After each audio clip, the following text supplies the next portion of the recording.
میں آپ کو ایک اور دیوانہ دکھاؤں کون ہے. عابس شاکری. حب الحسین اجننی. امیر المؤمنین کے ساتھ بھی جنگ کی ہے، کربلا میں بھی موجود تھا. کربلا میں جب عصر عاشور جنگ شروع ہوئی ہے تو تیر برسائے گئے، پتھر برسائے گئے اور بہت سے اصحاب اسی تیر باران میں شہید ہو گئے. جنگ کی نوبت آنے سے پہلے جب عابس کی باری آئی تو جب عابس گئے اور للکار رہا تھا، اور کس حالت پہ تھے؟ پیشانی پہ بہت بڑا زخم تھا، خون سر سے جاری تھا، اور جہاد کے لیے گئے تو کسی نے کہا کہ یہ اسد الاسودی العابس، یہ بھی اسود ہے، یہ بھی اسود دو اسود دیوانوں کی کہانی سنا رہا ہوں آپ کو. کس میں؟ حکومت امیر المؤمنین میں، حکومت امام حسین میں. عزت بتا رہا ہوں، عزت کیا ہے؟ عزت ادھر کس کو ملی؟ اسود کو ملی ہے، یہاں عابس کو ملی ہے.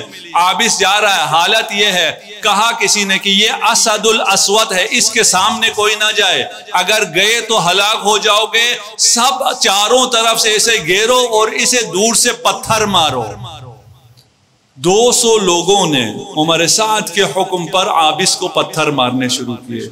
عابس نے اپنا عمامہ، ہیلمٹ جو پہنی ہوئی ہوتی تھی، وہ اتارا، اپنی جو ڈال ہے اس کو سائیڈ پہ رکھا، اپنی زرہ کو اتارا، اپنے سینے کے بٹن کھول دیے اور پتھر کا استقبال کرنا شروع کر دیا.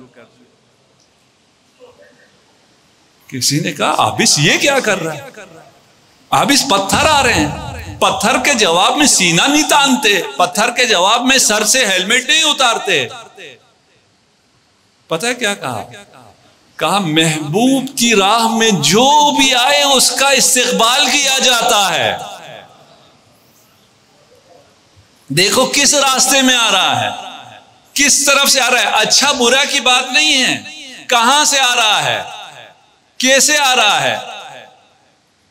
تمام پتھر ان کا استقبال کیا. پھر ایک نے پڑھ کے کہا عابس پاگل ہو گئے ہو، دیوانہ ہو گئے ہو. کہا ہاں. قال نعم بلا حب الحسینی اجننی. امام حسین کی محبت نے مجھے دیوانہ کر دیا. کم دیوانہ نہیں ہے نا، یہاں آپ بھی ہیں. انہوں نے سر تن سے جدا کیا اور اٹھا کر امام حسین کی طرف پھینکا. جانتے ہو اس تحفے کو امام نے کیسے قبول کیا؟